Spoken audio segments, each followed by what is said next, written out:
अस्सलामुअलैकुम नाजरीन, मैं हूं आपकी मेज़बान नाइला भट्टी और आप देख रहे हैं कसरे नूर न्यूज़ HD। खबरों के सिलसिले को आगे बढ़ाते हुए नजर डालते हैं आज की ताज़ा तरीन अपडेट्स पर।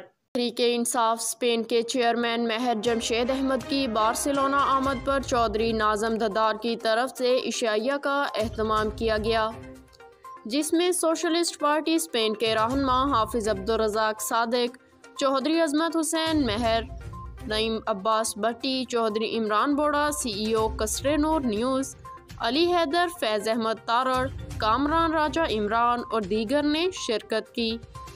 महर जमशेद अहमद ने चौधरी नाज़म ददार की चाहत पर शुक्रिया अदा करते हुए कहा, बार्सिलोना वालों की जिंदा दिली काबिल तारीफ़ है।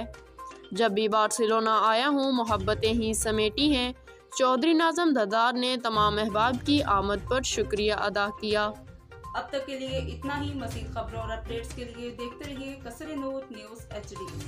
हमारे YouTube चैनल कसरे नूर न्यूज़ को सब्सक्राइब कीजिए, वीडियो को वॉच कीजिए। अगर हमारी वीडियो पसंद आए तो लाइक कीजिए, अपने दोस्तों से शेयर कीजिए।